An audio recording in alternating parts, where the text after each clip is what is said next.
Hi, how you doing? Darrell Klassen here.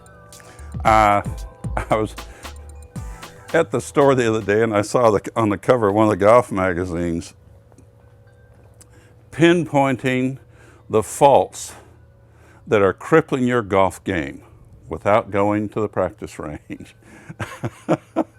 I had to just, I almost wanted to pick it up and read it, and I thought, no, it's not worth my time. But it's, to me, I had to laugh a little bit, because that's kind of like saying how to play in the piano in Carnegie Hall without ever practicing. But it's, I want you to look for something. You need to be careful, because when you look at all of these things in the magazine, that looks, wow, without going to the practice range. But the whole thing really said pinpointing your faults. Pinpointing the big faults in your game. Well, I have to agree, the magazine was correct. You can sit in your easy chair and pinpoint your faults without going to the range.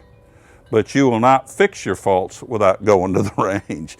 And it's things like this that try to make you think you don't have to practice. You know, you can't play the piano.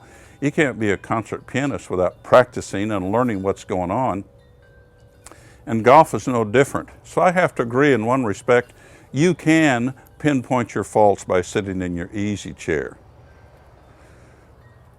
But I want to caution you on a couple of things. What are you looking for when you're sitting in your easy chair? What are you trying to spot when you're pinpointing your faults? Sit down and think about your last 3 or 4 or 5 rounds of golf that you can remember real well, and try to think, what in the world cost me strokes I didn't want to lose? What do I shoot? What's my handicap? What is your handicap? What do you shoot regularly?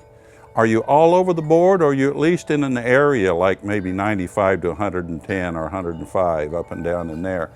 What do you shoot? What's causing that? Are you taking, you shooting 100 consistently and then having 10 penalty strokes around? Are you shooting 100 consistently and would like to break 100 consistently, and you're 3-putting like the average 100 shooter is, 3-putting 5 to 6 greens around? You realize if you just 2-putted those 5 to 6 greens and never 3-putted at one time, and you're shooting right around 100, you'd be shooting in the middle 90s to lower 90s all of the time. You wouldn't even be close to 100 if you just eliminated your 3-putts. And yet golfers typically miss that for some reason. You know, if you go to the driving range or the practice area, I think the first thing I'd want you to work on would be your putting. Don't ever 3-putt again as long as you live. One of the ways that you can eliminate 3-putting is practice your putting. Learn how to read greens, learn how to see stuff, how to control your distance, but at the same time, work on your chipping and pitching. I'll guarantee if you sit down and start finding the major faults that are destroying your golf game, that are really causing you cause you not to be able to do what you'd like to do, it's going to be mostly in your ability or lack thereof of getting the ball up and down from, say, inside 20 yards. It would be great. Just imagine with me for a moment, what would you be shooting? What would you, okay, I'm talking about you, what would you be shooting if you got the ball up and down at least 80% of the time, on and in, from inside 20 yards of the green? I can almost guarantee you the average golfer would be saving, who knows, you probably could be saving as much as 7 to 12 strokes. And it's just all right there around the green. So don't look at the wrong things.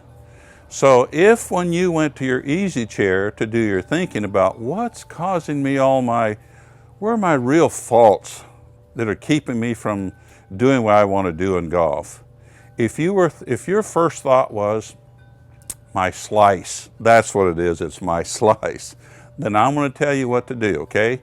Here's your repair for that. Go back to your easy chair and think again.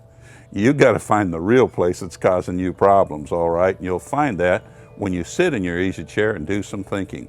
Thanks for letting me have a few moments of your time. It's really important to you. I'm Darrell Klassen.